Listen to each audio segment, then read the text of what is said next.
Good evening, everyone. Whew, excuse me. Whew, whew, whew. Wow, yeah, so fairly late, 15 minutes. Hey, man, good to see you, William. Sorry I'm late, everyone. Uh, yeah, late. Oh, let's kick this off. Uh, I think it's the worst. Oh, my eyes. Okay, so let's get to it. Uh, we know we're streaming everywhere, every place. Just streaming's pretty all right. All right, so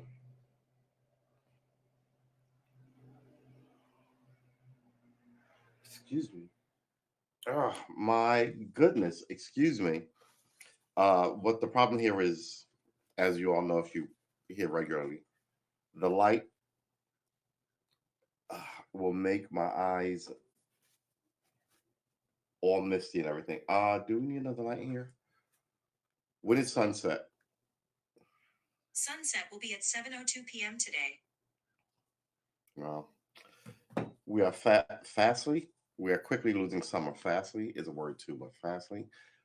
Let's open this.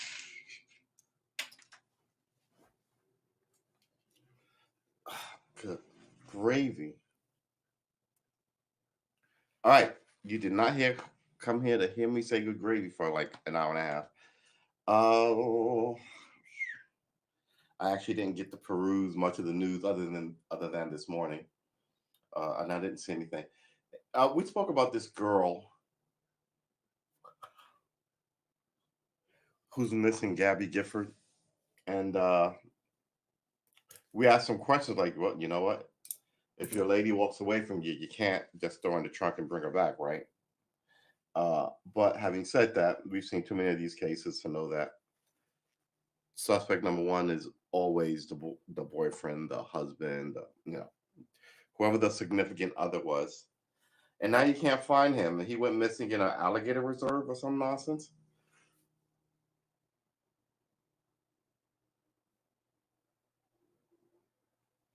Really?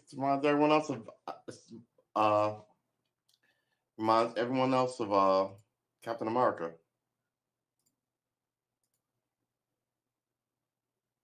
Those little I remember the ones with the water guns and the clown, excuse me, and the clown's nose had to explode. Good God, gravy. Every time I blink, I'm getting like a teaspoon of water under my eye. All right. Um, but yeah, when the someone goes missing, it's always the dude, and now the dude can't be found. But this is what happens, right? Aren't you supposed to keep an eye on the dude once he's a suspect? And let's be clear, he was a suspect from the immediate moment she went missing. How was he not?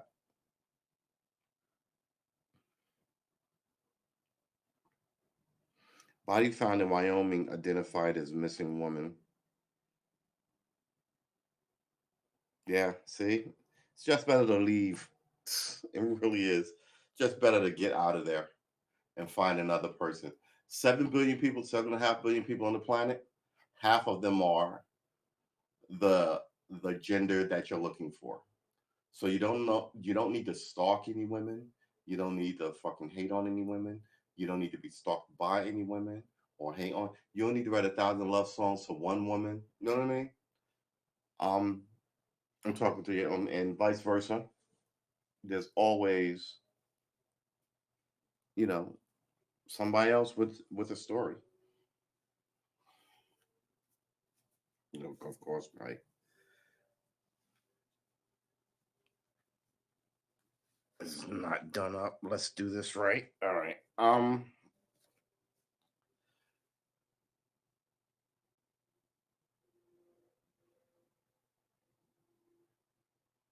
His lawyer is shocked that she's dead. Oh boy, his lawyer, his his lawyer is shocked that she's gone. But your client is missing. Her death ruled a homicide. No kidding. She's 22 years old. She's a healthy young lady. Now she's missing. Ugh. She was just gonna run away and commit suicide. How was she gonna do that?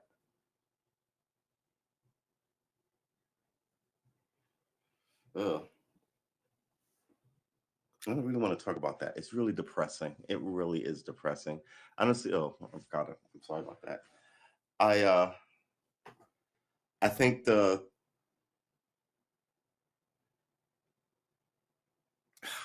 well, how can I say this? I think these constant missing woman stories are just one of the things I hate the most about the world. Um, Everyone really seems to get into it.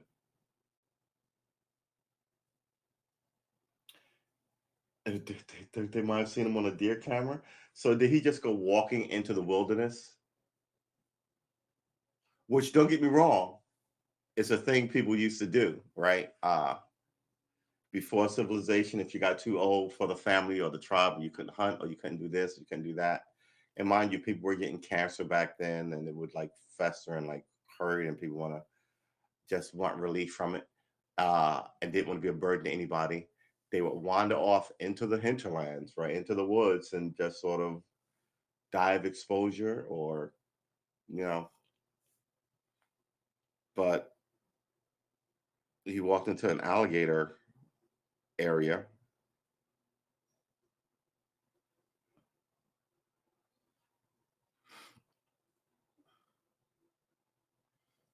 New death rocks Rikers Island as de Blasio targets correctional officers union with huge fines.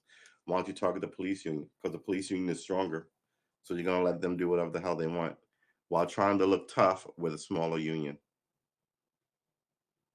We've seen this before.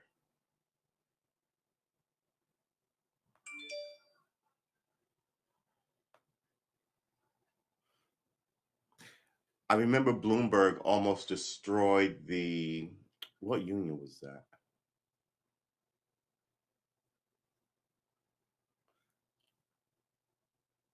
What union was that?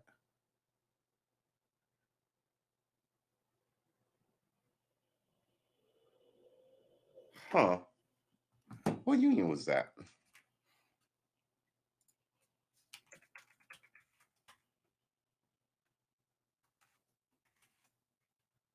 It wasn't a taxi union. Wasn't the ambulance union. That wasn't the police union. Was the fire department. Wasn't the corrections. It was the oh. And the head of the union was black, and the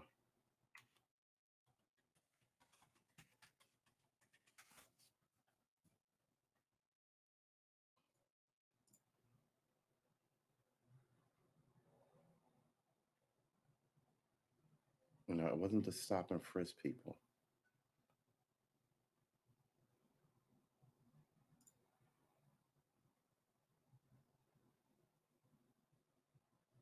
One week. This is like 10 years ago. Is what I'm looking for. Uh, what union was that?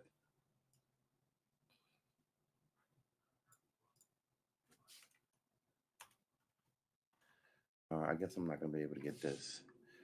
Uh,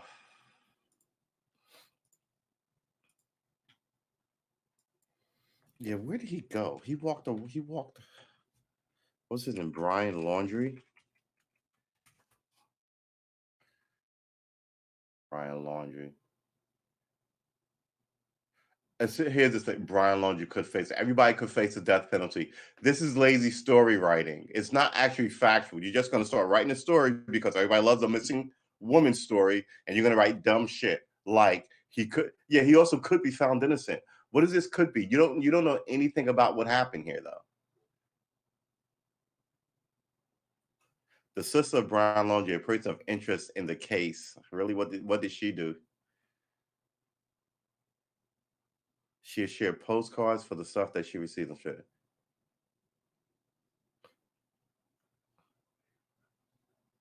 Who is Brian Laundrie? He's a random average knucklehead, right?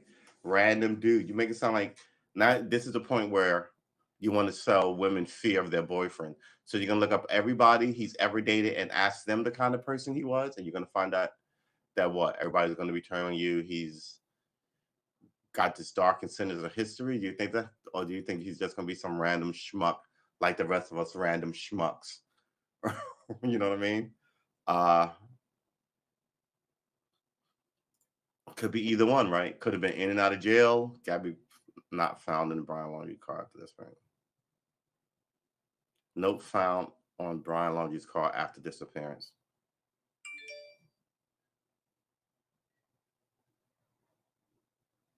He's walking the streets. Yeah, they track your cell phone wherever you go. You have your cell phone on you, uh, and they'll just ping it. It was here, then it was here, then it was here, then it sat here for all and it didn't move. Then they moved. It was here, then it was here, then went down this road. Then it all of a sudden cut off here. So his cell phone didn't cut off.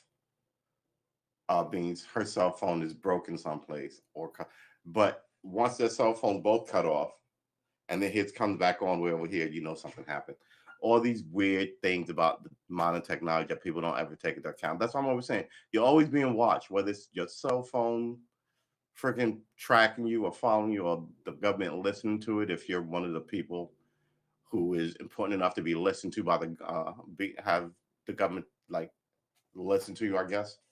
But until then, they just dig it up afterwards. They don't need to follow everybody's doing everything. They can just like when this happened, they'll just retroactively go, we ever see between these dates. And then all that information tells you where you were on an illegal dirt biking uniform at a block party. Yeah, I get this. I mean,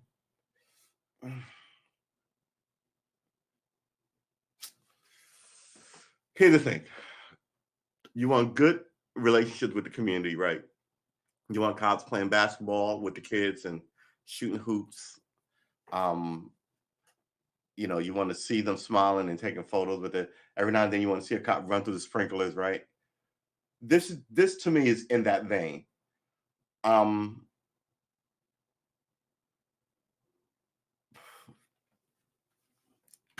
I don't know. I bet you I got man, I don't want to I haven't seen this case. I wonder what she looks like. Something tells me.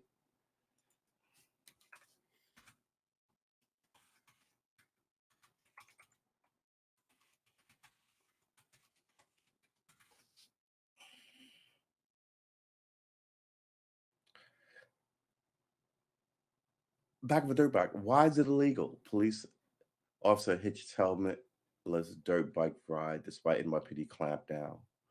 Clamp down on what? Helmetless dirt bikes? NYPD cop who rode on bike suspended. Why? This one she has. Oh, they did. Oh, I see what they did. They covered her.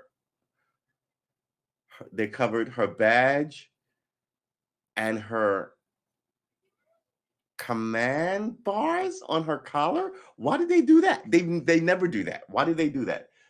As Donna, and then they give her name.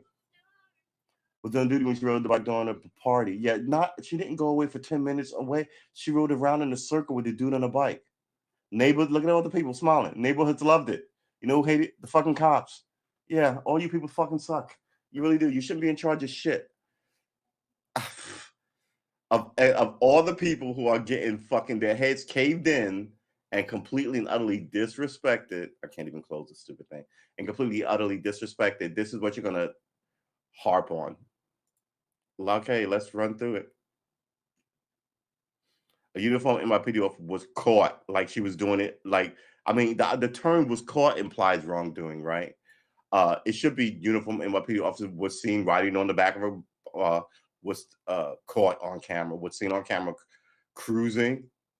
It was a quick ride. Was she going for 30 minutes and somebody got murdered? Why was the bike illegal? Did it have no plates? Tell me something. On the back of a dirt bike in Brooklyn, clips and photos posted to Instagram. Yeah, because it wasn't a dirty deed. She did it in fucking public. Man, these people really just kind of swing you. No, the union really doesn't do a lot for. Well, I don't want to say that. When the sensationalism comes, the cops. I mean, they'll take care of it. Don't get me wrong. Uh, but they're not going to stand up in front of a mic and decry it, although they should. Scott, who joined the NYP in April of 2019, was assigned to the 83rd Prince. The good old 83. Uh, she's only been a cop for like 2 years.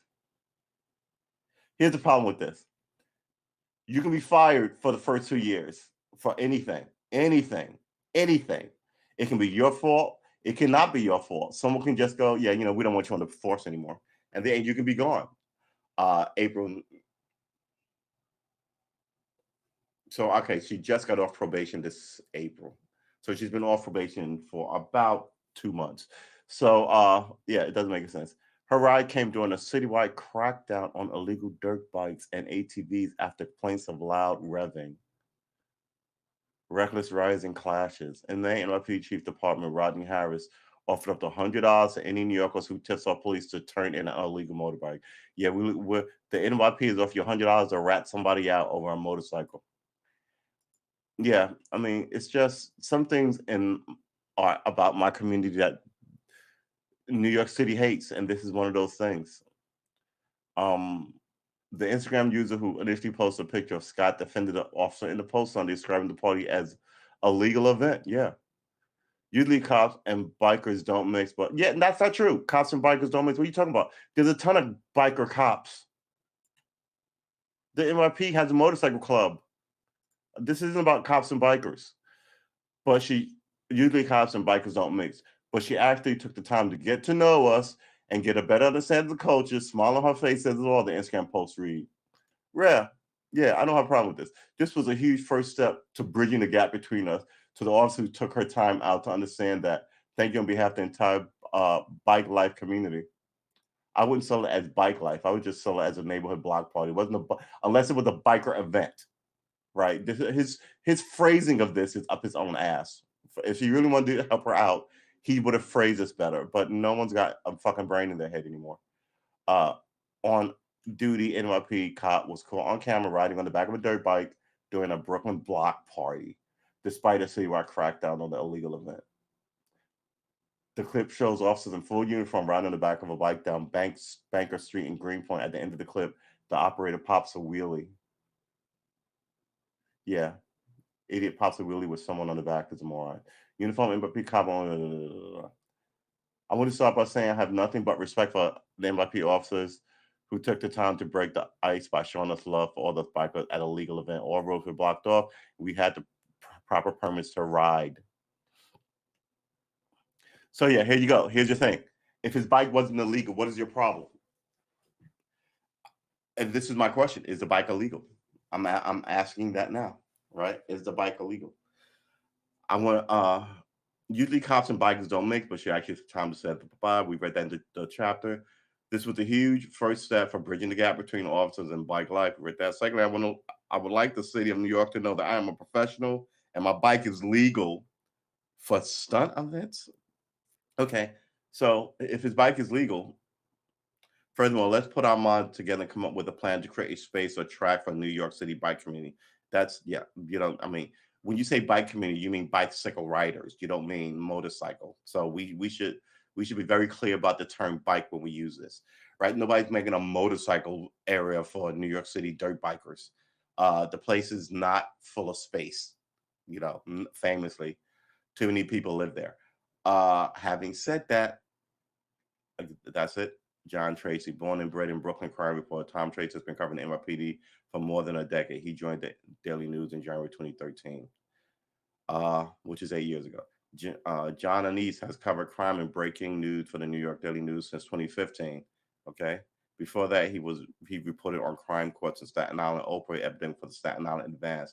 He's a recipient of several New York State Associate Press awards. All right, I already don't trust either one of these. Shame on them. Yeah, this is stupid. I wonder what the cops are fucking gonna say about it. How this is a day ago, 2 days ago, day ago. One day, 8 hours. Some 24 hours, cop film riding dirt bike suspended. Female squad was suspended without pay. People get their ass beat and they get suspended with pay. A female suspended without pay. Yeah. This sounds like her boss or somebody up in the thing had a bug up their ass about her. Uh-oh. There's that freaking bug thing. Hold on, give me a second. Did I get it? Yeah, I did. You piece of crap. Ah! Now I'm gonna have to wash that spot on that window. All right. Sorry.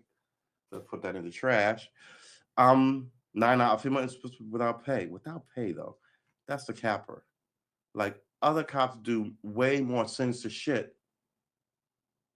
I wonder who's gonna come out and speak up for it. Doesn't sound like anybody's come out to speak up for it. And it's been a day.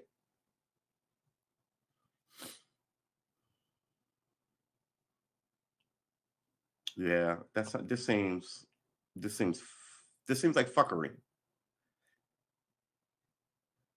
And no one has said anything since. 2 hours ago, husband of anybody cop is charged with her attempted murder after he fired his gun at her. Okay, this is something else. Veteran NYPD cop also died of COVID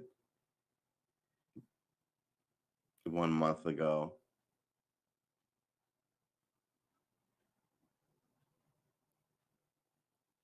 Dirt bike rider. So this is one guy.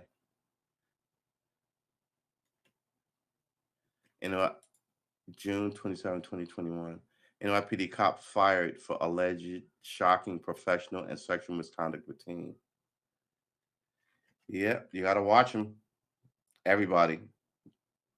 Ex-NYPD cop died for fatal shooting of Long Island friend. Killed his friend. One night in the Bronx, red cops opened up about the toll of youth gun violence. Airline home, MS-13 link. See, off-duty NYPD cop beaten with a stick punched in New York City. Really? If he's an off-duty cop, he still has a gun on him. Why would you be beat with a stick? NYPD cop described saving SAG victim life with potato chip bag. Yeah, all right. Unvaccinated cops must wear a mask or face discipline. Yeah, I mean, it's not your club, it's your job. I mean, and that's the idea. They've let this undercurrent of people take it over. New York City Shake Shack manager sues over false accusations cop were poisoned. Oh yeah, he should. NYC City cop killed by drunken hit and run driver in Queens. Ugh. 60th NYPD officer died of COVID. Ugh, that's brutal, guys. All right. This whole dirt bike thing seems stupid to me. Yep. You know, that whole thing seems stupid to me. So that's a quick one to resolve. First of all, she should not have been suspended without pay for this at a block party where you want people to be sociable. And a young black woman, it's got a bad look to it. That's got a really bad look to it. Where the fuck is this guy? Did he walk into an alligator fucking farm or didn't he? Search for Petito for Barry Norm resumed today. Here's what we know. An hour ago, 2 hours ago. Yeah, they're on this case with fresh news every second. Who is he? He's another schmuck. What does this say? Camera in Florida. Detectives say police assistant search for Brian. Here's the thing. The governor does not have to direct the state police to look for this guy. You know, that's just him sort of grandstanding. I have told the men to find the murderer. Oh yeah, good for you, guy. Thanks, appreciate that. Nobody was going to be doing that had you not told them to. Oh, some of this is so ridiculous. I think the union will protest it, and I think she'll likely get a 10-day rip, which is standard.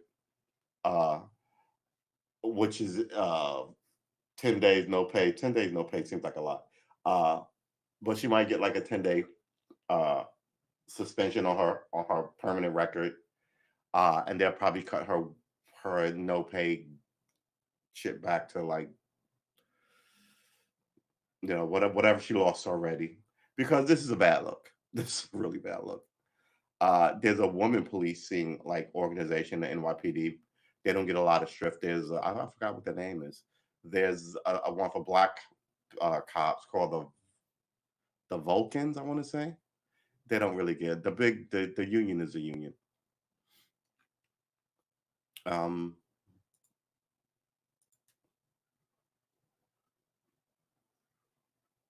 No, the union won't pay her while she's suspended. No, the union will, and the union has raised money for cops who got hurt, who get cancer, who die all of a sudden. You know, we not we like I'm still they'll throw parties and charge you for to show up, and like they'll kick off a party and then they'll give the proceeds to the family or whomever or whatever. Um, but this is not that big. This is not something as large as that. Oh, we missed it. Hmm. Excuse me. Whew. Will I die? Will I die? Will I die?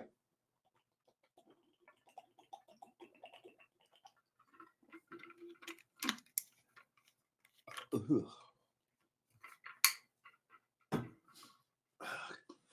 All right, so oh, where's my? All right, here we go. You know, I didn't even. I didn't even see Biden's speech today. I'm pretty sure he gave it at like noon, like he always does. I mean, he just messed this whole thing up. House votes on the bill to avert a shutdown. All these shutdowns just shows that you're incompetent. And here's the thing: I don't really have a problem with the government printing more money to deal with their debts. They're the government; no one else can do it but the government. But I do have a problem with it perpetually having to be the case. It tells me that people don't know what they're doing there. So maybe instead of all these lawyers, maybe some should be economists in government, right? Not just as many, because they're all lawyers now. But instead of being 98% lawyers, the Congress, senators and congressmen, maybe it should be 25% lawyers, 25% economists, 25%, you know, I don't know who else we need there, and 25% regular old folks, a bus driver here, a baker there, your retired aunt ran in this congressional district and was there for a few years. Your uh, friends had, it's got to be more average regular people in that body than there are, and now it's only lawyers. It's a club.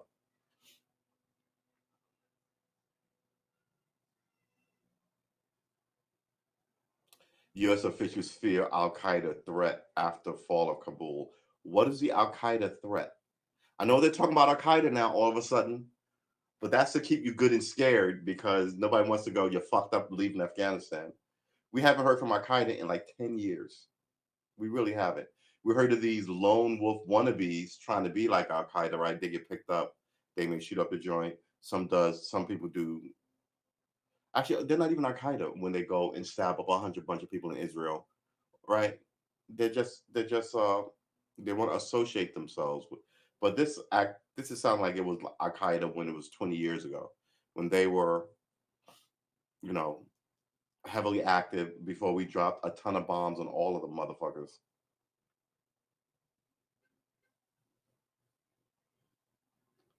Huge hack reviews, embarrassing detail, the fools behind the problem. Why would that be embarrassing? They're all racist. Unless it's the president. At the end of life, woman 44 with ovarian cancer urges others to know the symptoms. Yeah, we should know a lot of symptoms and we don't.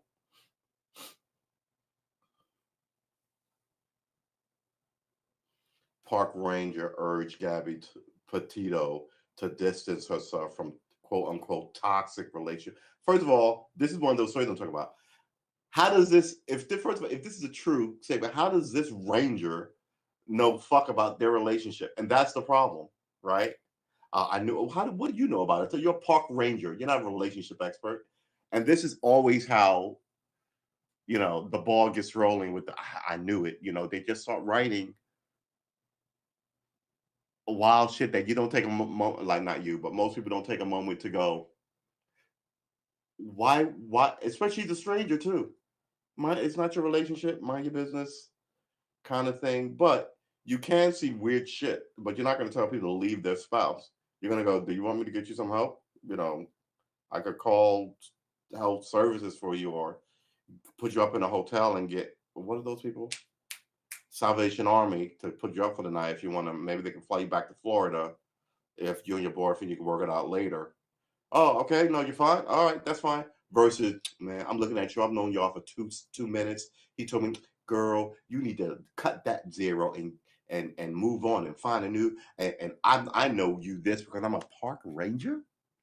That's, I'm telling you, a lot of the people who write these things are writing these things to get an emotional reaction out of you, and you can usually see this in the headline.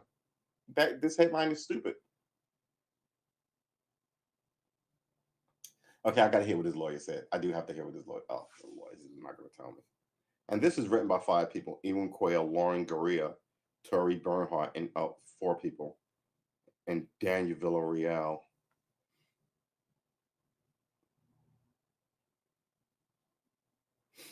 Woman throws puppy into ocean because she couldn't afford vet bills.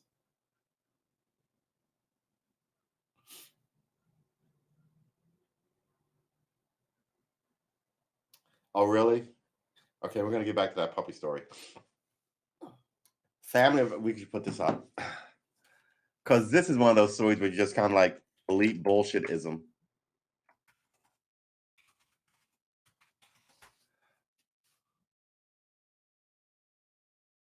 It is Brian Dunn, right? Oops, sorry. Got Brian on the brain here. It's not Brian, it's Harry. So Harry Dunn was a guy riding a motorcycle in Britain, coming home from work, and he was riding on his motorcycle, and the wife of a diplomat driving the wrong way, because we drive on wrong different sides of the road. She was leaving some swanky ass swank party at the consulate or whatever. And she hit him and killed him. And then she immediately went to her house, told her husband, they got on a plane. She got on a plane and she left, claiming no, it wasn't immediate, but like she spoke to the cops, I think. Then she got on a plane and she left. And it's she claimed diplomatic immunity. They were like, that's not diplomatic immunity, that's hit and run and leaving. And then Trump was like, yeah, we're not sending her back.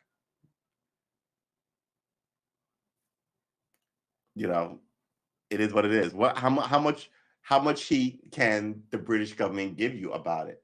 Because I hate to say it, but if I went to Britain and they clonked me over the head and I died, and they were like, and they called me racist names while they did it, the Brits would be like, man, that is a fucked up thing. We all agree that is messed up. This is outrageous. The market will be like, man, we want justice and da da da da.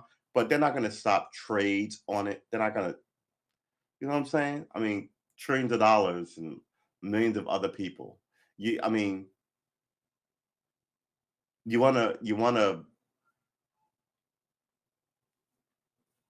put it. I'm not even saying you want to make it right. You want to somehow put it behind you any way you can. So if you can use a little racism to do that, that's fine. If you can use a little money to do that, that's fine. If because I mean, people made us think about this, and Trump was like, "Yeah, nope." And I guess now they resolved it. Resolution reached. What is the resolution? What is the resolution? A financial resolution? But it was a crime. All right. Remember the diplomat in Washington killed a young guy crossing the street? No. When did that happen? That was happening in Washington? Because this happened in Britain.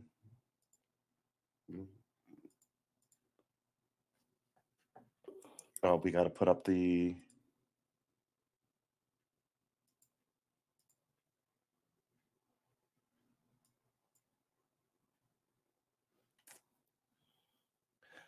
Family of Harry Dunn reaches a quote unquote resolution. They wanted jail time, but they're not going to get her back with U.S. diplomat's wife who hit son with car.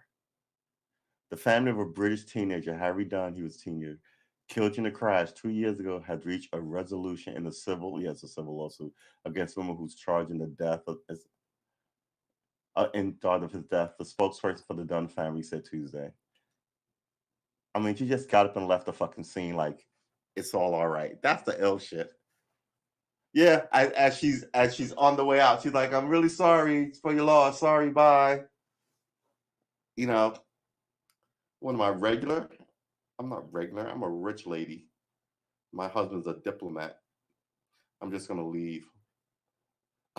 It's amazing. Uh, Anna Sokola, the wife of Dupa, has admitted to driving on the wrong side of the road at the time of death on August 19. She was later charged in the United Kingdom with causing Dunn's death by dangerous driving. Um, Here's the thing. I get she was on the wrong side of the road, right? We drive on one side, you can forget, but that wasn't it. She was at an event, and they think that she was drinking, and that's why. Otherwise, it would have been a terrible accident. Stupid American lady driving on the wrong side of the road killed my son. But what can you do about it? It really was an accident. She stayed at the scene. She did da da da. That's not what happened. Oh, 1997. Oh, I do remember this. I think was he an American diplomat? I think he went to jail. Huh. We're gonna have to look that up. Um, She was later charged in the United Kingdom for causing Dunn's death by dangerous driving. U.S. State Department in January 2020 rejected an extradition request to return her to the UK for protection. And for prosecution, sorry. I gotta cut this off. Oh, good Lord. Thank you. All right, here we go. The U.S. Okay, so they would return her. Rejected her request for UK prosecution, and she remains in the United States. Unable to seek prosecution against Sokola in England, Dunn's parents, Charlotte Charles and Tim Dunn, bought a civil lawsuit for damages against her in Virginia, where she lives with her husband. Harry's family continues to suffer unimaginable pain and miss him each and every day. Their mental health is at an all-time low. Family spokesman Brad Seiger told CNN. It has therefore come as some considerable relief to them that a registered civil claim has been now reached successfully because between the party and they can put this part of the campaign behind them. Here's the thing. She still can't go to Britain or any British allied country, right? So she's an American diplomat, but she goes to Canada, they can make the same claim to Canada that she be held and returned to England. Which will put Canada in a very interesting spot, right? If she goes to Mexico, the same thing. She goes to France, same thing. All EU, NATO countries that we got. She can go to North Korea. They don't care if America wants her, if anybody wants her. But she goes to Japan, right? She can go to China or Russia, which doesn't have. But why would she want to go to those places? So yeah, she's essentially with this verdict trapped in America for forever, quite frankly. It has therefore come to consider and put a part of the campaign behind them. The spokesman did not disclose the details, so they gave them money. People with a whole ton of money will happily give you money so they don't have to deal with what the rest of us have to deal with, which is jail and judges and lawyers and shit. And it makes people angry.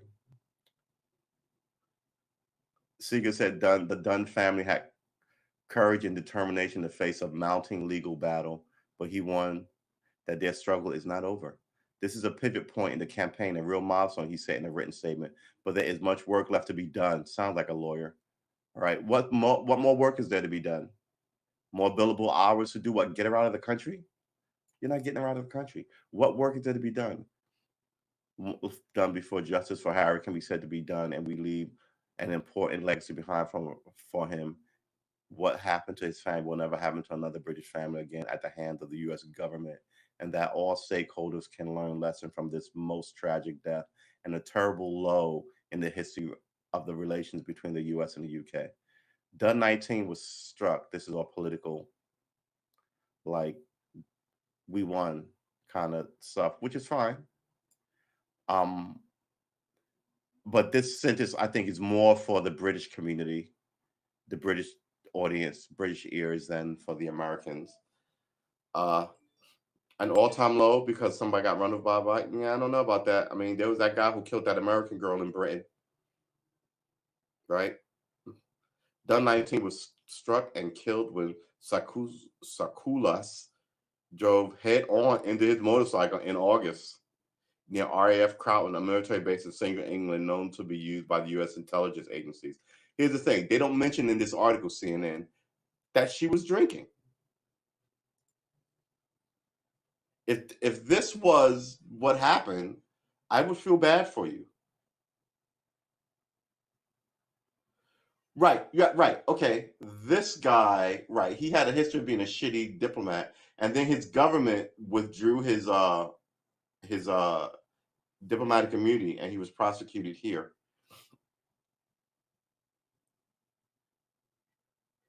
A resolution. Yeah, she can't. This doesn't sound like this is over. She still can't leave the country. Like I said, if she take a trip to Paris with her rich girlfriend, she gets arrested, and then it's a coin flip if they'll return her to England to face this, right? And then America will ratchet it up this whole thing all over again. But then it'll look like what? Now you didn't do right by us. Now you're crying that we did this. You did a workaround on us. Now you're crying that we're doing a workaround on you. A workaround, okay? A work around. Do we want to look up these guys?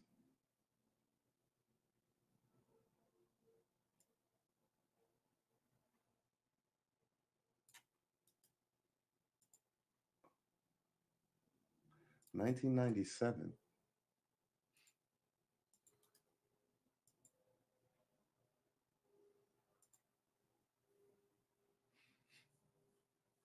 Let's look it up in Wiki.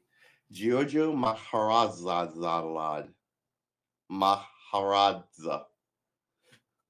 was a deputy ambassador of the Republic of Georgia into the United States. Georgia is a country located on the intersection of Eastern Europe and Western Asia. It is part of the Caucasus, bounded to the west by the Black Sea, to the north and to the east by Russia, to the south by Turkey and Armenia, and to the southeast by Azerbaijan. Wow, there's a lot of freaking borders. On January 3rd, 1997, while driving in Washington, D.C. around midnight, Makaradza caused an accident that injured 4 people and killed a Brazilian girl.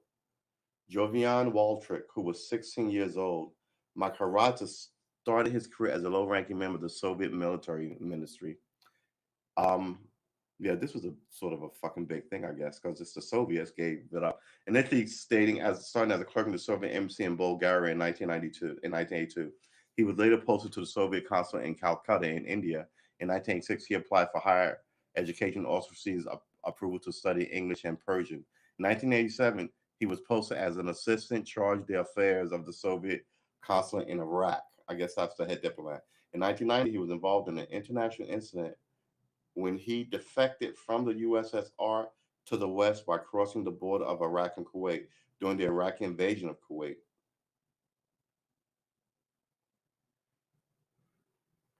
This is 7 years before he. Wait, what? How is he still in government if he defected? When he defected from Russia to the west, the west is any of. Okay, you're gonna give me a.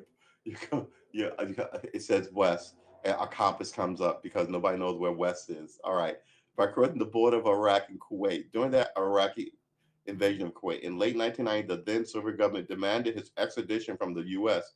However, Georgian leaders of the CCCP, the old Russian like slogan or whatever they were, the Soviet Socialist Republic, mounted pressure not to prosecute him.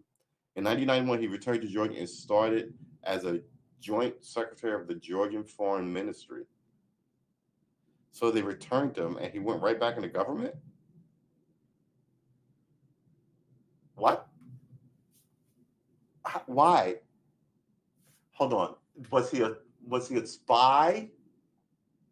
And we had him and then we returned him? And then they took him back. I guess they debriefed him. They stick him in another embassy after he defected. I've never heard anything like that before.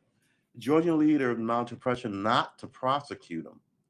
In 1991, he returned to Georgia and started a joint secretary of the Georgian Foreign Ministry. In 1990, he was posted as a deputy ambassador to Turkey. They sent him out of the country again, and with concurrent accreditation to Iran. So he was a deputy ambassador to Turkey and to Iran. I think they wanted him back because he was one of these people, Turkish or whatever, right? And everyone else in the Soviet Union was white, right? And I guess they needed him because now they've got him doing double duty, and he was a deserter essentially. And in 1990, he became the deputy ambassador to the U.S. After 1997 accident, he was found to have blood alcohol content. Yeah, he was and released from custody because he was a diplomat. The U.S. government asked the Georgian government to waive his immunity, which they did. And Maharadza was tried and convicted of manslaughter by the U.S. and sentenced to 7 to 21 years in prison. This is the problem when I go 7 to 21 years. That's fucking a lot. That's all right. It shouldn't be that wide a berth. You shouldn't get five to life in prison. I mean, it's too broad a stupid ruling, right? Meanwhile, you got lawyers playing these games where no one in their family ever gets arrested for anything. That guy's got 5 murders under his belt, right? I mean, it just looks like corruption. The first 3 years of his sentence were served in North Carolina prison. He was repatriated to his home nation of Georgia in 2000 to continue serving his sentence and was released in 2002. So he did time here after that, and he was back all the was sentenced to 70. All right, 97. So he did 3 years in America, and then they cut him loose. Then he did an additional 2 years in his home country, and then they cut him loose. I wonder what he's doing now.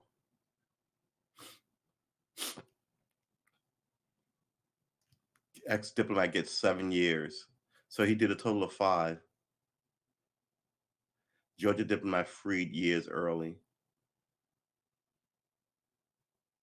Huh. Wow.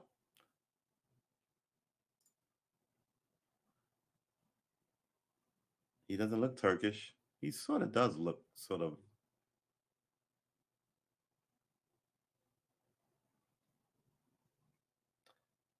This is a woman she ran over, 16-year-old Brazilian girl. Yeah, and then America was like, he embarrassed his home state. He did it here, and he brought in another nation by killing a child, right? So, yeah, it looks bad for him. But he's out after killing somebody after 5 years. I mean, as a citizen, you'd get 15.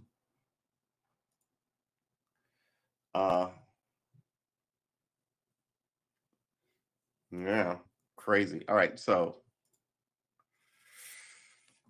I don't know. Like I said, I would have had more if I had followed. If I had followed Biden's speech today, but like I said, that didn't happen. I was taken aback by single image. Cuomo reacts to borders. What can I say about Andrew Cuomo? China's Xi Jinping promotes dialogue and cooperation. Of course, you see that the UN, while you play these fuck games on the world stage against America. Why are we buying anything from China when they keep posturing like they're our enemy? Well, why were we in fucking Afghanistan for 20 years with nothing to show for it? And $1 trillion in the hole, money that went to American companies. It looks like profiteering. It looks like war profiting. It's like people launched a war so they could clean out the treasury. And you got a president there who's not mentally acute to anything, I don't think. He gives ridiculous self-serving speeches, right? U.S. officials fear Al-Qaeda. Okay, let's click on this because Director of U.S. National Counterterrorism Center, Christian Abizad, told a Senate committee a threat from Al-Qaeda could reemerge. These are the words you got to hear. Could reemerge in Afghanistan more quickly than previously estimated. So we should stay there. We should drop more bombs there. Can't even read it. What is her reason? What is her reasoning for this? In wake of chaotic U.S. withdrawal, U.S. intelligence agencies are watching to see if Al Qaeda and ISKP gain top United.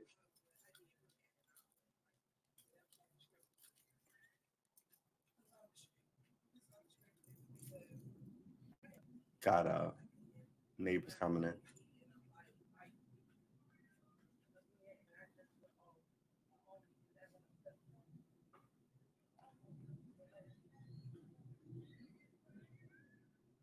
Just everyone is on their phone. I drive around, everyone is on their phone. People are on their phone while they're sitting in cars with other people. What you don't, the people in the car are not good enough to talk to. You have to talk to someone else on your phone. I don't understand it. I see people walking with children who you should be teaching language and pointing out butterflies and shit like that, like young children on their phone, dragging a kid with them, not talking to the kid. Okay, this is where we are. Top U.S. state security officials are concerned about the potential threat from ISIS, from Al Qaeda rather, following the withdrawal of troops. What do you have? Agency created by Congress yet after September 11th. It's fair to assess that the development of those groups' external operations, right? We've got to monitor and assess whether that group goes, that's whether that's going to happen faster than we had predicted. You've been predicting a lot of shit that hasn't been right though. Prior to U.S. military withdrawal, the CIA and Defense Intelligence Agency had previously warned U.S. policymakers that Al Qaeda would be able to reconstitute in Afghanistan within 1 to 3 years. So, what was the point of all that missile launching, blowing heads off of people then? Threats from Iran to the top of a priority.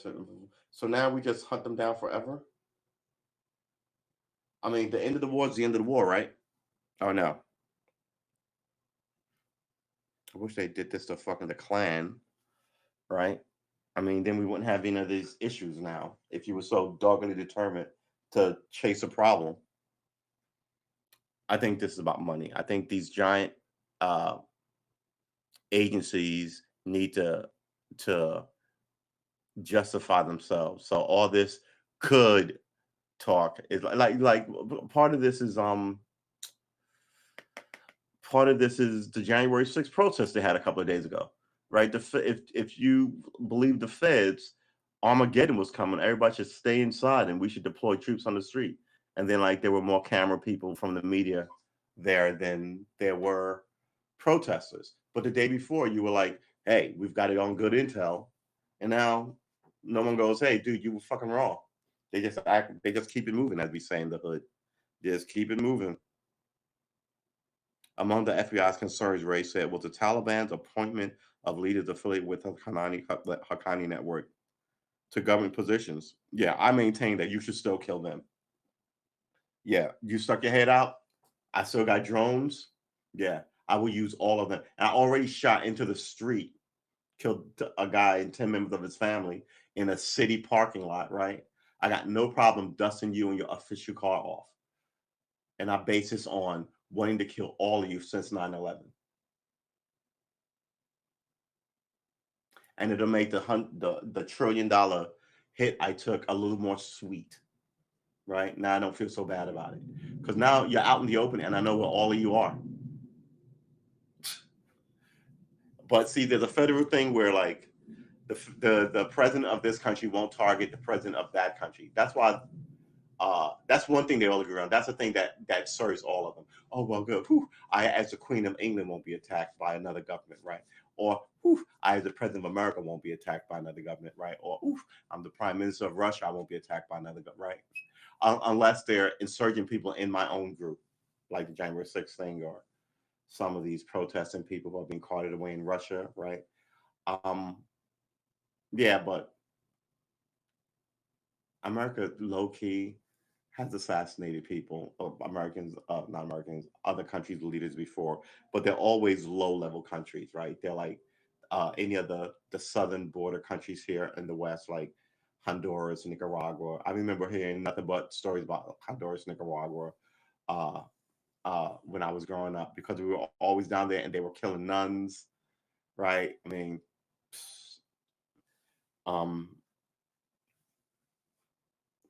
Sirajuhan Haqqani, son of the founder of the Haqqani Network, has been named as Interior Minister. Khalil or Rahman Haqqani, a leader of the Haqqani group, was named Minister for Refugees in the Taliban's new caretaker government. Yeah, I will ice them. I will ice them all out.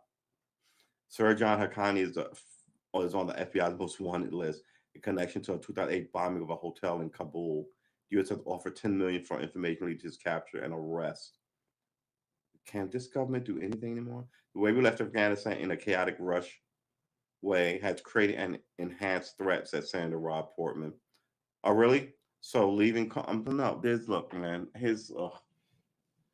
Leaving in a calm way would not have done anything better for this situation. This is about incompetence and the arrogance of people who believe that these positions that they sit in are their positions, not seats of power in the political government of a nation, and that those seats aren't yours. Like, if someone told you to get out, you're not going to go, fuck you, I'm staying. I don't care who the president is, right? And it's all full it's all full of, oh, good Lord, my eye. It's all full of pod people put there by this about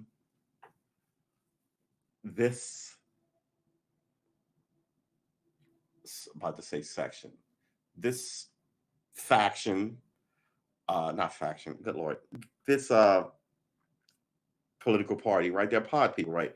So you put everybody within the, I guess they are factions within factions. And then they do what the people who put them there say. And this is why nothing works in America. We ended the longest war, but in another way, we've made things more dangerous. How can you say that and keep your job? You are sitting here talking, and it's all an indictment on you.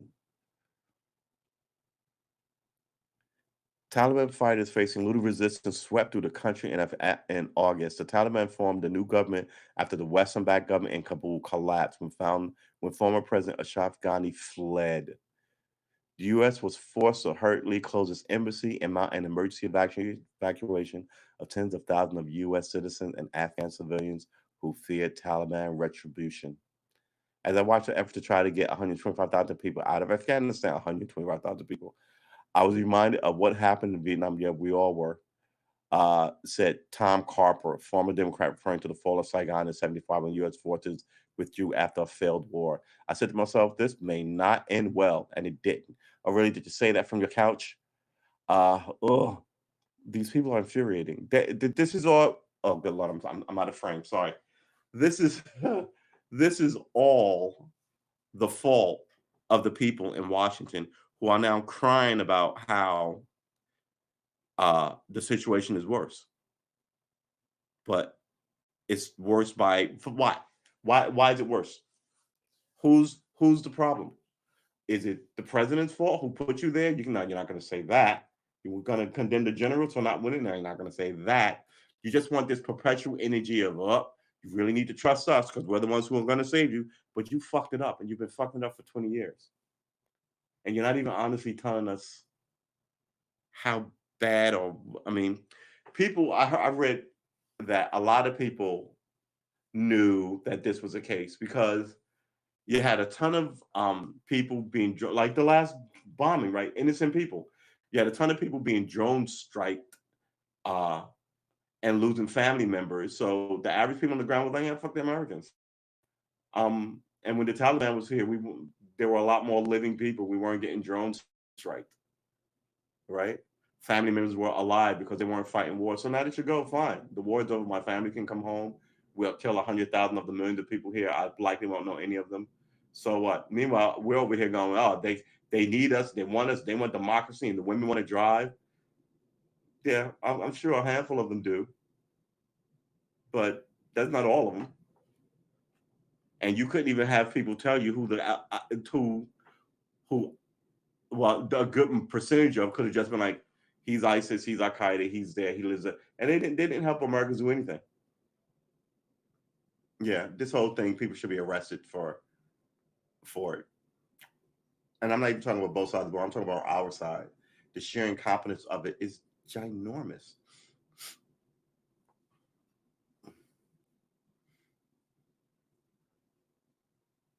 Okay, we've been streaming for an hour, which is good. And we got it off to a late start, 15 minutes late, because that was totally my fault. I had a fairly decent nap, if you really must know. And I was like, oh, here's my day. I got up at like 4:30. I was like, oh God, I gotta get back to sleep. Then I watched a little bit of news recap, watched a little bit of a Western. I had coffee. I look up at 6. I'm like, I might as well stay up. 7 o'clock rolls around, start my day. I'm like balling out of control. My day's going well. Then I'm thinking, am I gonna be conscious by 6:30 tonight for this show? Sure I am. Get back in, I want to say around 2-ish, and I'm sort of just kind of groggy and tired. So I come in here, I sit down, cut on all this stuff, watch some YouTube videos, which I loves to does. Then I was like, you know what? I should at least try and get an hour of shut-eye, just a nap, old man style nap. Then I'm like, yeah, maybe 90 minutes will be good. And bam, next thing you know, it's like 6:35, and I was like, holy crap. But I've had nightmares like this. I once did this when I was doing 2-a-days, and then I recently stopped, and it was a week because I was losing my mind, if you guys remember that. It was a week after I had stopped doing 2-a-days. And Sunday, I did a 7 a.m. show, and then I got tired around like 3, and then I went to sleep. Then it was 7 a.m. shows and then 7 p.m. shows. Then I went to sleep. Then I woke up at, I want to say 8:30, and I was instantly panicked. Oh, I missed the show. Oh, there goes 1,000 days. I got to start all over.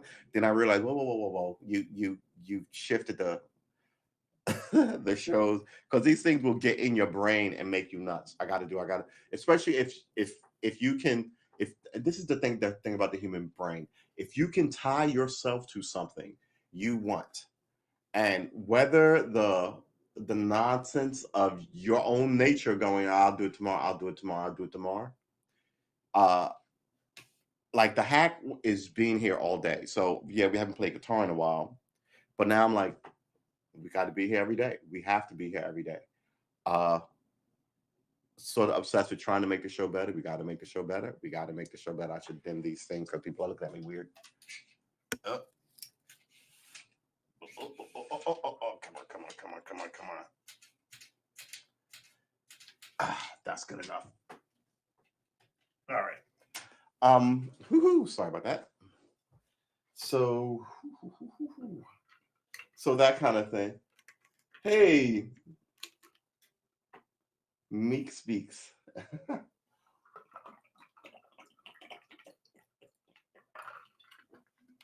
Is there anything nicer than cold water? 2 excellent things. Temperature-wise, when I was a kid, we came in, it must have been like 8 degrees outside, right? It was like 12 degrees, and then there was a wind chill. It was freezing. We went out, we played, we had a snowball fight with it, and we came back. We were at my friend's house, and we came, and this is before cell phones, and his mother had thrown some hot towels in the dryer, and we walked in, and she gave us all these hot towels. I cannot tell you how good that felt on your hands and on your face after coming. It was just an amazing thing, right? Same thing. A million years ago, I went camping. My parents sent me, my brother, my sisters to summer camp. You go on for 2 months, leave mid-August, get back like a week or 2 before school starts. And we had to take a 30-mile hike over the course of, like, I want to say a few days, hike through the woods, right? City kids never hike. We complained the whole way, And then we got to this place, and it had like they said you could drink from the stream. And the water was so freaking cold.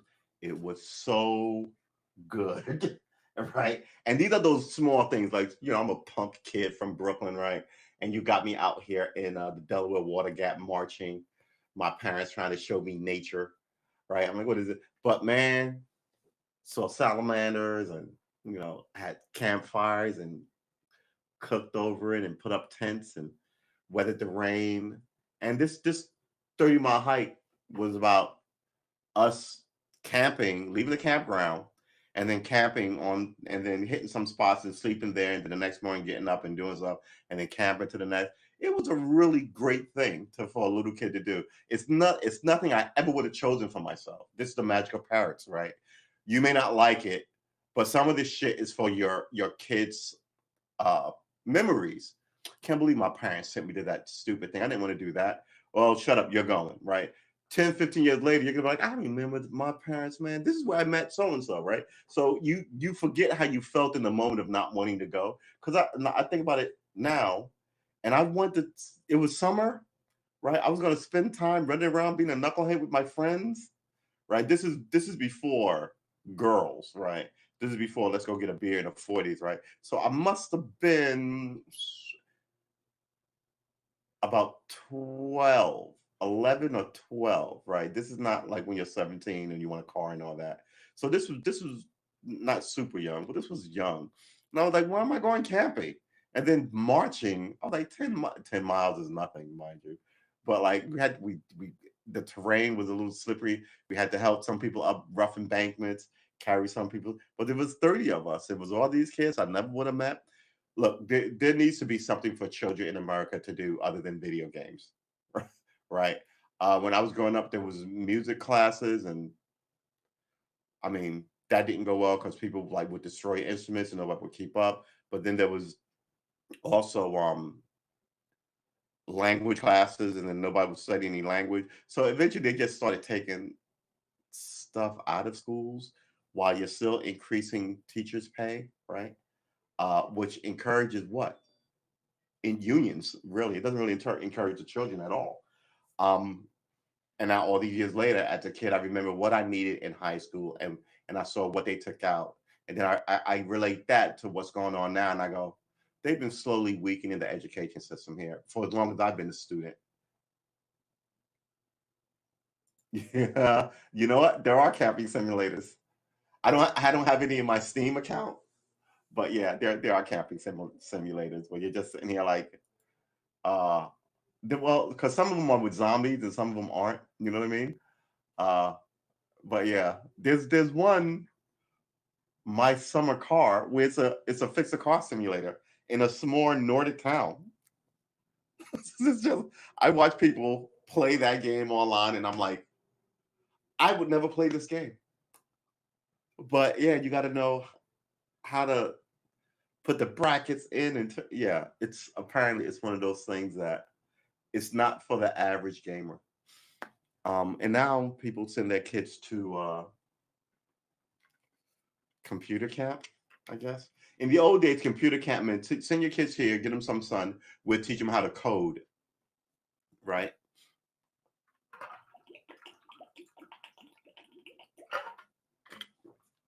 Here's the thing. You got kids, you want to put them on the right path, you got to get them interested in tech, right? And I mean, it used to be how to build websites. That's still a good one, but it's like how to make apps, right?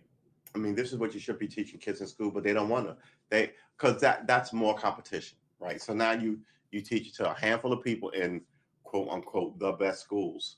And I've got a whole thing about the best schools. First of all, look, listen.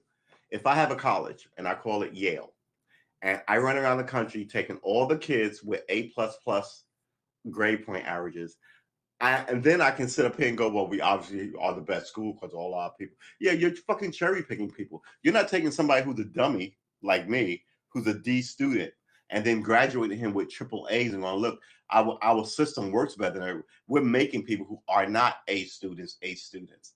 No, you're just running around looking for all the anal retentive people to pat, and this is what they all do. And then they go, they run on like history. Well, we're the oldest school here, but yeah, okay, but you're also, do a lot of shady slave shit too. So you can't have it both ways. You can't go, wow, we go back 500 years, and then I go, yeah, you did all this evil shit, and you go, yeah, we're gonna ignore that, right? Only happy happy fun times here at the university. Uh, so the whole university thing is a game. We spoke about it here before. It's the idea that you're a business and you're selling education, right? It's not like you're educators who love educating. You're a business and you're selling education. The hospital's a business and they're selling you healthcare, which is why you can bankrupt people with college loans and bankrupt people with hospital bills. You know, is the doctor really there trying to make sure that you get help, or is he there trying to make sure that he can charge whoever your insurance carrier is $1 trillion so he can get a bigger yacht? It's a question I'm gonna leave with you, right? Only you know. What do you think? It's an honestly posed question though. Um, and then, like I said, the same thing with college. Some of these colleges have $1 billion endowments. They could educate a ton of people, and they don't because they don't care. It's hey, look at us. This is our racket, our fiefdom, and we know all the other rich people who have a racket, right? We know we're the A1% of college people, and we know all the lawyers and all the So the thing, I mean, I don't think the problems are a shock. Do I want to say? I think the problems are fairly obvious, and people are always shocked that the problems catch you. You know what it's like? It's like driving around with bad brakes and then going to get your brakes done, and they go, "Well, yeah, you don't just need brake pads because you've been driving without brakes. You need brake shoes." And now your whole investment goes from, you know, how much are pads, $40 or whatever, to needing shoes, which is gonna be like 300 or whatever. Um, the environment is just goofy. People know they're being taken advantage of, and the people taking advantage of them. I don't think they. How can I phrase this? They know there's a racket going on. I don't think they think that the racket will ever come to an end, right? Um, excuse me. So yeah, I mean, it's the whole thing is just ridiculous. This all started by me talking about going to camp. Um, yeah, we've partitioned off. The society has always been fairly partitioned here in America, but we're openly partitioning it off now. Al Qaeda and ISK. First of all, I've never heard of ISKP. ISIS K ISKP has been relegated to primary a regional threat. During the U.S. occupation of Afghanistan, officers said, when the wake of the chaotic U.S. withdrawal, U.S. intelligence agencies are watching to see. Oh, they're still watching, but you're telling them to be afraid now. U.S. intelligence agencies are watching to see if the regional threat builds to a capable and intent build to a capable and intent that is focused externally and particularly focused on homeland. All right, so you're telling me you guys should all be afraid, but don't worry, we're on it. We're going to need more money. We just gave you guys $1 trillion. And here's another thing: I'm hearing that the all the Brits, Europeans are like looking down their nose. And you could stay, y'all motherfuckers could have stayed. Stop crying perpetually about America. For people who claim to be our allies, they do a lot of fucking harping of what we do here.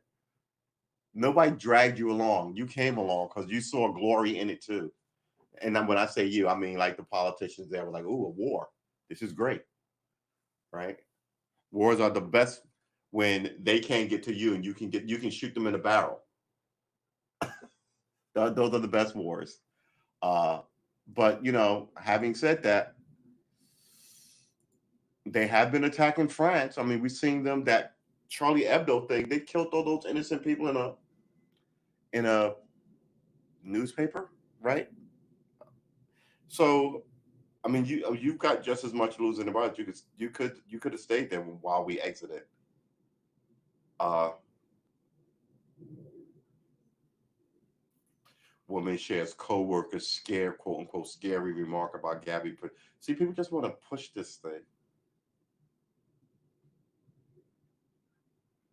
Taliban says no Al Qaeda or ISIS in Afghanistan. That's a lie. Not to the back. As opportunity beckons in Afghanistan, Al Qaeda's leaders squabble and write comically boring books. Okay, we got to check this out. A Taliban fighter celebrates their victory in Kabul last month. The terrorist leader, presumed to be the greatest beneficiary of their conquest, quietly prepared to announce an achievement of his own.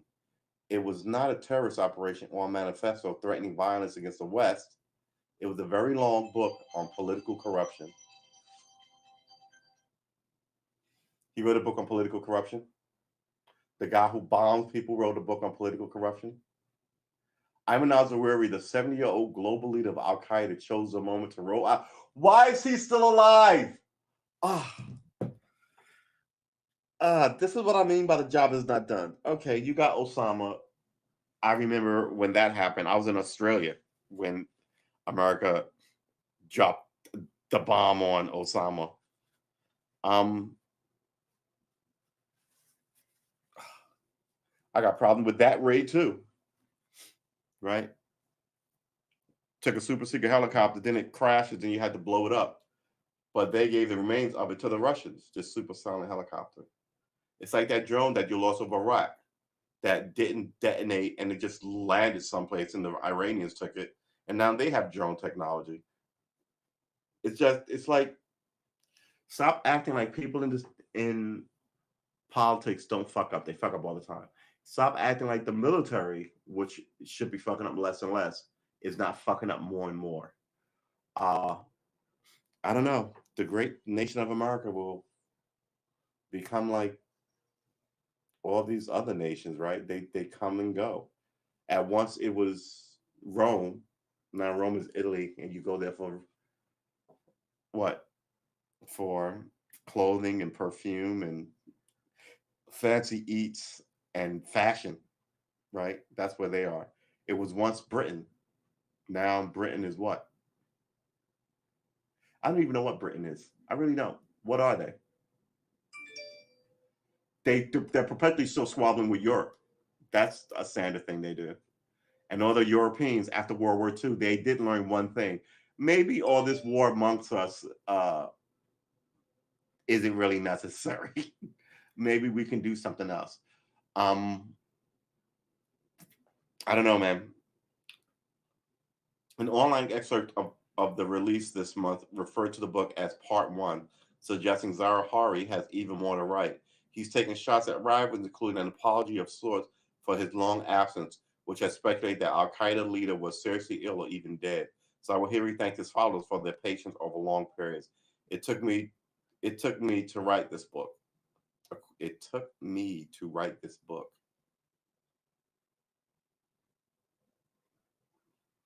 Zawahiri thanked his followers for their patience, quote, for their, quote, patience over long periods, ...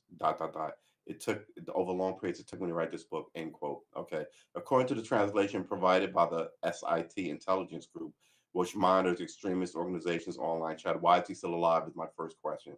He's writing books. Seriously, somebody in the Defense Department, you should get on this. One last drone strike. Him and his partner kicked this whole shit off 25 years ago.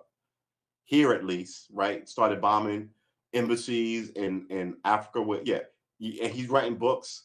Wow, you people. This $1 trillion. Yeah, this is one you can hit with a. Yeah, this is outrageous. He's writing books. All right. The strikingly low-key pronouncement stands in contrast. Yeah, it better be low-key. Have a meeting, why don't you? With alarm sounded by the Western officials and terrorism experts in recent weeks about an Al-Qaeda resurgence in the wake of the U.S. withdrawal from Afghanistan. Since Kabul's fall, Islamist militant groups around the world have hailed the victory, and intelligence agencies see indications that some Al-Qaeda members are already returning to the country. Okay, they're going to return to the country, and what are they going to do? Plot terrorism in the West? That's got them here in the first place. They have, look, listen. This is what's going to happen, in my opinion. if they come back there, they're just gonna set up who runs Afghanistan and start killing each other. But the people in charge want to maintain power. They're gonna take a dismal look at them coming in, blowing shit up, or trying to get them to do anything, right? And then you're gonna get that whole "you're not a good Muslim, I'm a good Muslim," and then there's gonna be them blowing each other up for Afghanistan. If they let them stay there, like they let them stay there the last time, they're gonna bring the world back to their door.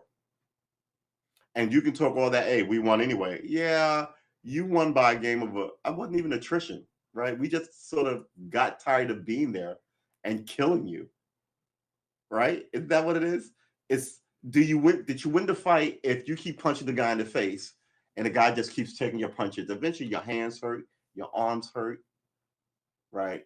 And he's only hit you twice, and you've been here an hour and a half fighting this guy. Eventually, like that's it, man, you win. And that's what Afghanistan is doing.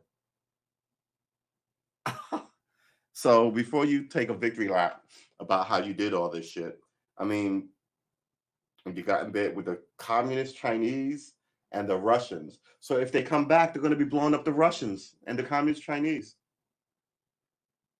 How am I wrong? And then you, now the established government, are going to have to tell them to stop. So now you're the authority that is going to be fighting with ISIS, wanting foreign help. None of you fly helicopters, right? Man. So they're all going to come back. I don't think, yeah, because it's a safe haven. They're being blown up every place else. I want to remind you, there's still a Syrian civil war that's been going on for like 15 years. Yes.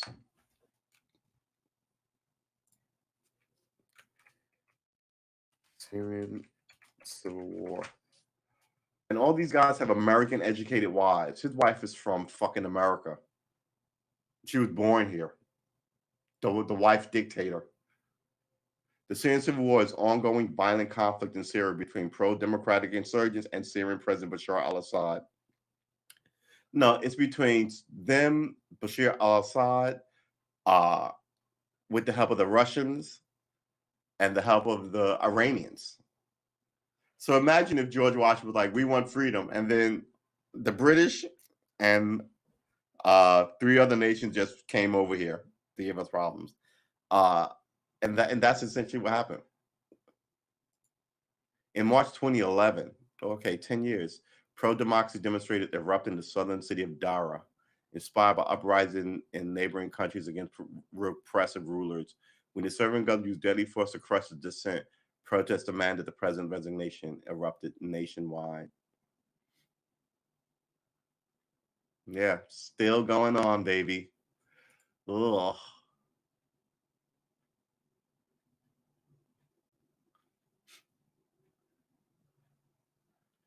Syrian Arab Republic. This is pink. All right. Syrian Arab Republic. Syrian Arab Republic in Rojava. Okay, that's this. Rojava SDF, the Syrian Democratic Forces, Syrian Interim Government, Syrian Salvation Government, Syrian Commando Army, which is here. They all have a bit of the desert. Syrian Commando Army and United States occupation. American-led intervention in civil. Yeah, look. So the American-led intervention in this thing is this. A little bit here. Is this little bit here? Is this the same? No. It's here. This is all we have? Okay. And this is where it all started. Damascus. Not Damascus. It said Damas. Not Damas. Damas, right?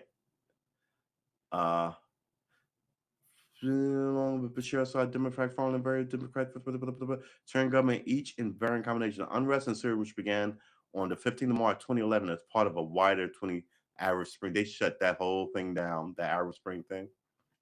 More of those people should be living in democracies than do. Yeah. Look at this. This is what Americans fucking fuck with when they're always talking about war and rebellion and storming troops and threatening people. This is the shit you're looking at. It's not like the whole country's going to lay down so you can be a dictator here. Or it's not like the whole country's going to lay down while you enforce dumb fucking rules on people. Nation of guns. Everybody's got an issue with something. Syrian Republic. So this is the Revolutionary Commandos and United States occupation groups and reconciliation. Pretty good flag. The Syrian peace process is an ensemble of initiative plan to resolve the Syrian civil war, which was an ongoing since 2011. Spilled in there. All right. So what is this? This purple. This purple that says opposition groups and reconciliation is almost nowhere on the map. ISIS is in gray right here. So where are they? I think they are. I don't see them on the map either. Look, oh Lord, I hate when they shrink down the map. All right. I don't see any of this gray. I don't see any other gray that they claim to be ISIS. Pink, pink, pink, green, yellow, orange, lime green. Why are there two types of green? So I want to say all these tiny little blurbs. Top, a ruined neighborhood in Raqqa 2017. Bottom, military situation. Yeah. Where are the Arabs? Where are the Russians? This is the Turks, right? Salvation Revolution Command of the United States. Like the Turkish armed forces and all the Syrian. That is a weird ass map. Look at all the fucking combatants. Good sweet Jesus. All right, look. You get into that's too many people. It's too many people to be fighting. I mean, here's the problem.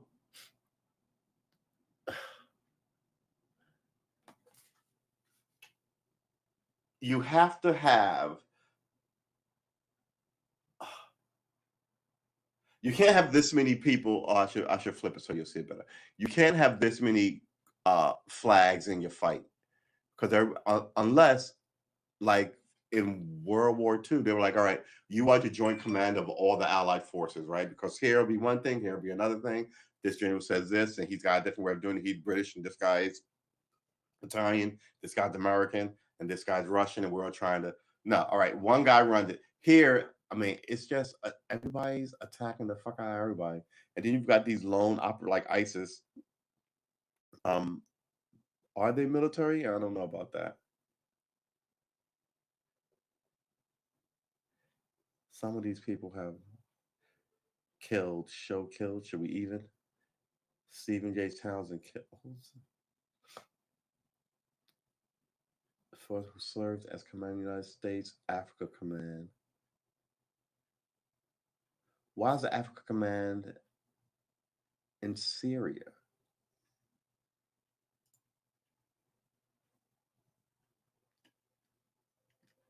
Okay. Who's this then? More ISIS dead leaders. All right. Why is he over here? Stephen J. Townsend, American general. He's not dead. Good Lord. Is United States Army 4-star general who serves as Command United States Africa Command since July 20th. So he's been there for 2 years. He previously commanded United States Army. No. All right. Why is he over there though?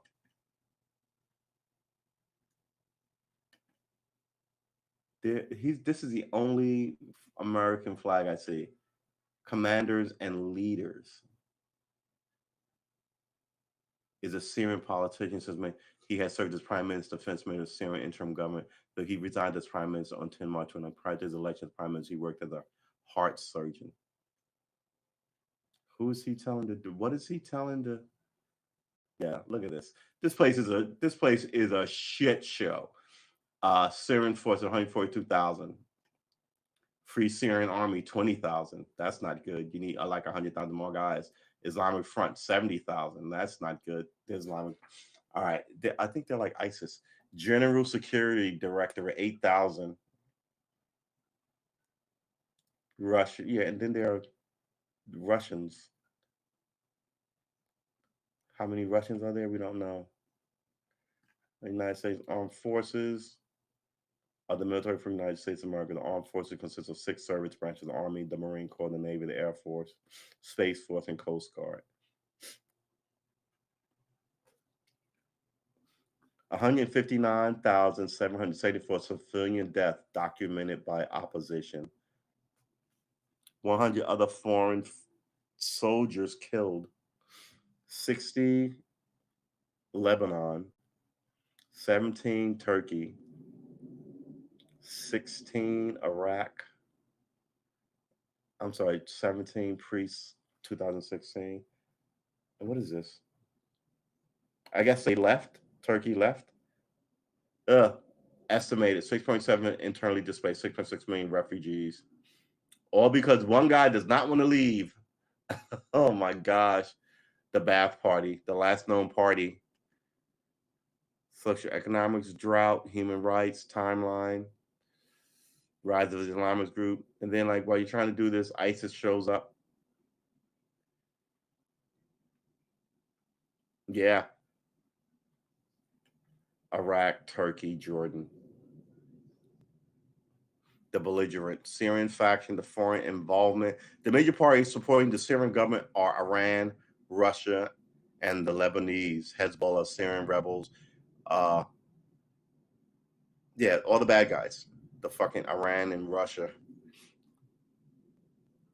Group to see political logistics and military from the United States, Turkey, and Saudi Arabia, Qatar, Britain, France, Israel, and the Netherlands under the aegis of Operation Timber Sycamore and other clandestine activities. CIA operatives and U.S. Special Operations troops have trained and armed nearly 10,000 rebel trained and armed them. 10,000 rebel fighters at the cost of $1 billion. Iraq has been involved in supporting the Syrian government, but mostly against ISIL. On August, why are they still alive? You have all this tech shit because the people on the ground won't help you.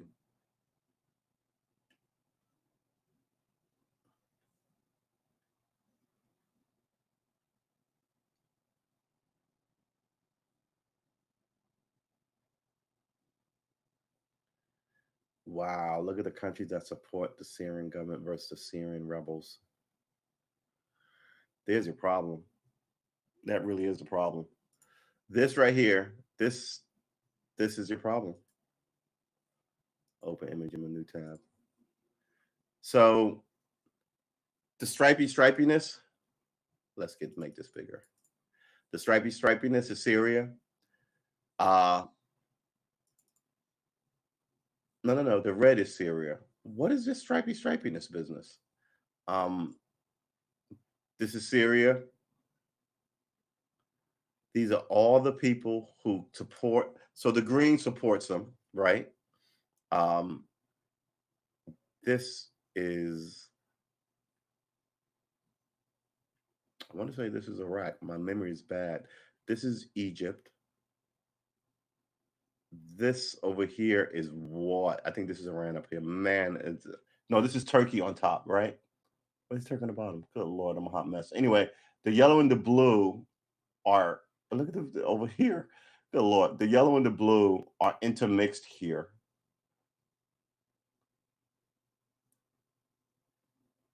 Oh, good Lord, I don't even know, man. It's just it's a mess. Turkey, Iraq, yeah, Jordan. All right, so this is Jordan that little bit, and Turkey's above it. All right, I don't know. It's been 10 years of nonsense, and mind you, what is this? Population of Syria, fatalities, refugees, internally displaced, the rest. Yeah. What do you do? 10 years of this. 10 years. Good Lord.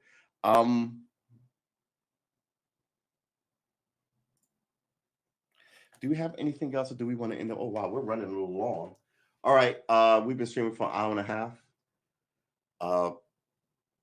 We're here every day, 7:30. Please come and join us.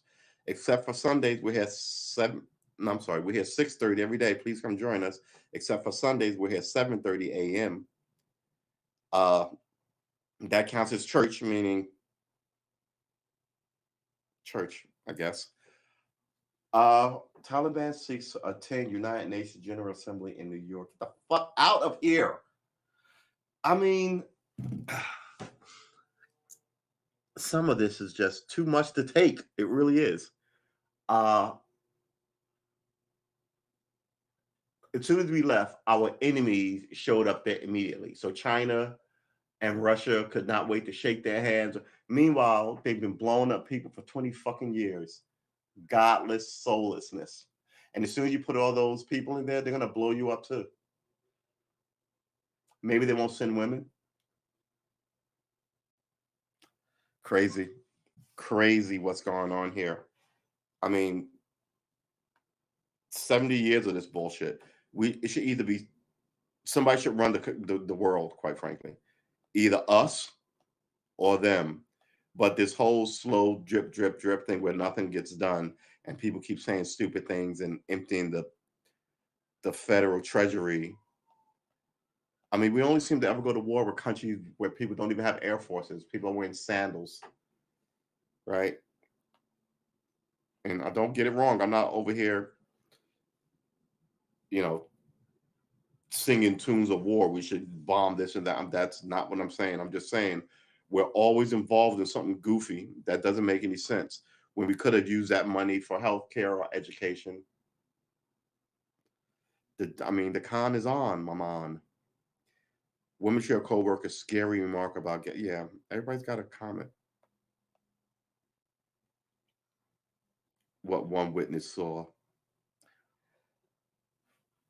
Excuse me. A couple asked to leave a restaurant because they were wearing masks. Okay.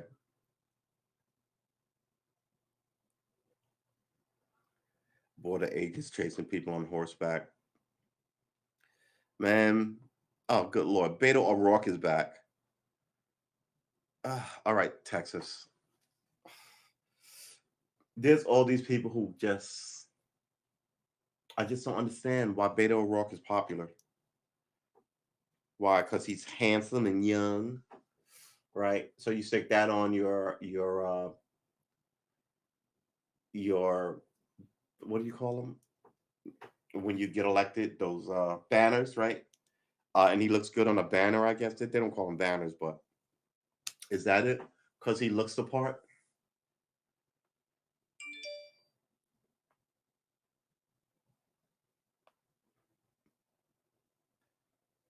Derelict 658,000 one-bedroom may be New York City's most popular apartment listing.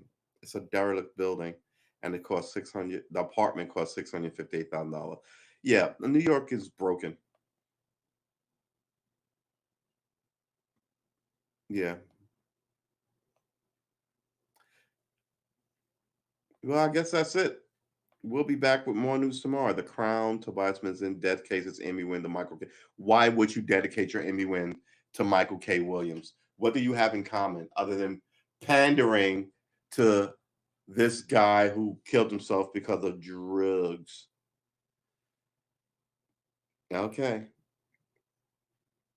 Yeah, I guess that's it. Stress of being a child stage actor made Maggie Blake physically sick. Okay. This is what you do. Try not to have too much sympathy and pain for all these people who live these opulent lifestyles, who then want you to give them a lot of, he's stressed. Oh, go lay down in your $40 million mansion and get some rest. We, your fans, will be here on TikTok or Instagram waiting for you. Shut up. You know what? What happens when I feel like shit? I keep it to myself because that's the way you're supposed to do it. Get out here on this internet platforms and guys, let me tell you today. I had to take time for my mental health, and y'all will be like, what what? Just don't show up that day. We get it. It's 8:30.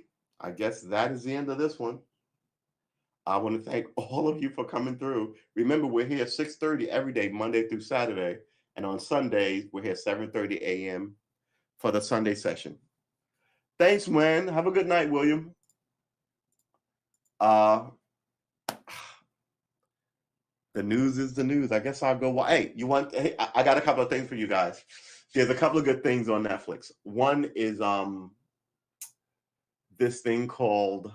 It's a battle. It's not really a battle. It's like a game show. What is the name of this show? It's not Swan.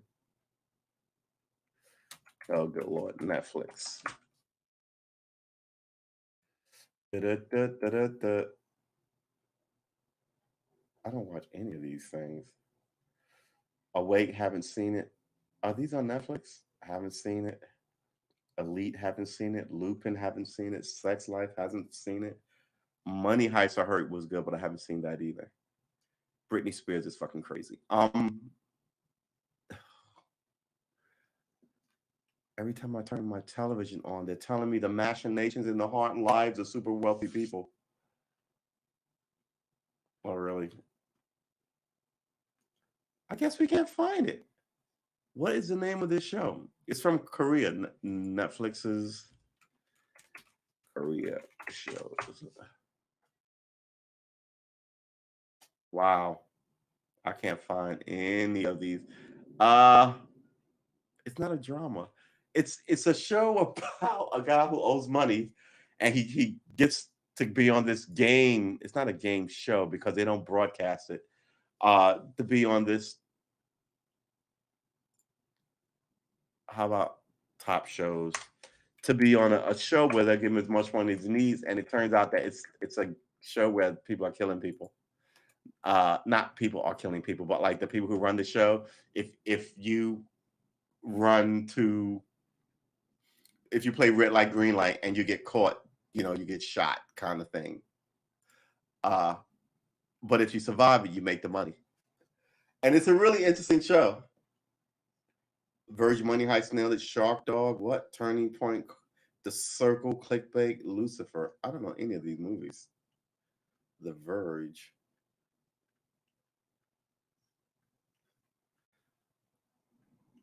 "9/11," really? Now we're making 9/11 movies. None of these are what I was talking about. Oh man, I hate when I have something in my mind's eye and I can't find it. I could just walk into the other room and look it up, but I'm like, yeah. Best shows to watch right now. It should be on one of these best shows to watch right now.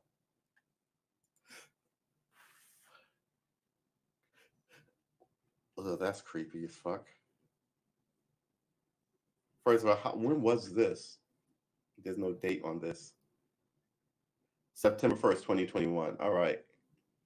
It's recent enough. I watched this a million years ago, Marco Polo. Excuse me, let's flip this. This was really good.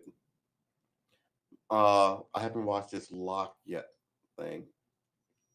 I watched Curse. That also was really good. I watched Warrior Nun. That was also really good. Witcher, we all know is good. Daybreak was a waste of time, but all right. That wasn't so bad. Pour yourself something and lose 2 hours. Wanderlust, I didn't see that. Didn't see Dracula. Didn't see Designated Survivor. Japan Sinks. Never liked the rest development. This Dota movie, you got to be a D&D player, but that's pretty good too. This Dota movie right here. Altered Carbon was great. Afterlife, I didn't check it. I'm not a fan of Ricky Gervais. Lost in Space was pretty all right. Did not see the remainder in House of Cards. How old are these shows? Dave Chappelle is always a winner. Look how long they have here. I'm not going to... Oh, yeah. Love and Rockets, get some of that. I'm not going to find it in here. It's too many things to get lost in. Wow, that's amazing. Top 10 Netflix. Master Orange's New Black, House of Cards. 4 days ago. None of these. All right. Well, all right. It's making me crazy because I want to. Maybe if I hit an image, I'll see the image. No. All right. Netflix top. You think you'd get tops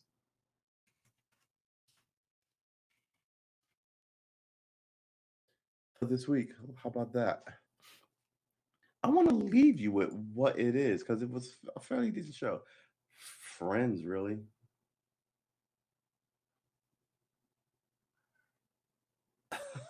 There are some of these shows I've never heard of before. A lot of people on their Netflix don't like foreign movies where you have to read subtitles. That's shame on you. Dude, thank you. Squid Game. So I binged like the first like 5 episodes, and then that was I want to say Friday. No, it was Saturday. Then I had to do some running around on my Sunday and my Monday, and I didn't get to watch it. And I was like, because what I do when I have binge a show, I have to go back an episode or two to rewatch those before I kind of swing into the next season, next episodes.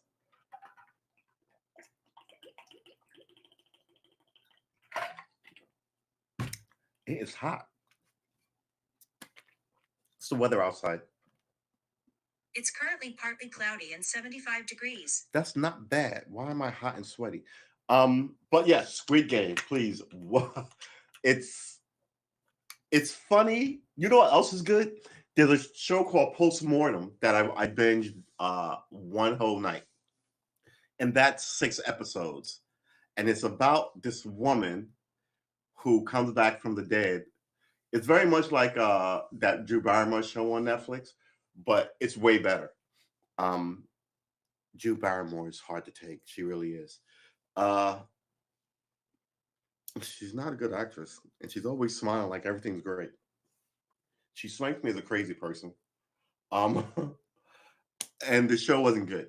But the new show, well, the show, I wouldn't say it's based off, but I don't think it is. This woman just turns up dead in a field. Then they take her, they do the about to do the autopsy, and she wakes up like a day or so later. And then it's kind of funny. It's kind of a thriller. It's kind of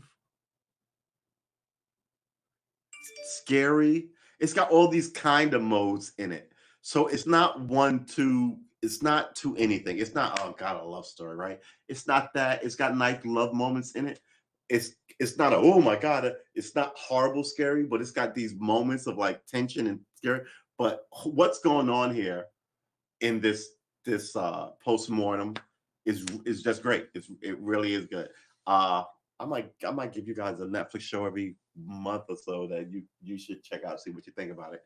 But that Squid Game is it. Squid Game is it. All right. Wow, it is 20 to the hour. All right, so we will be back tomorrow, 6:30 on time. Good Lord, I'm sweating up a storm.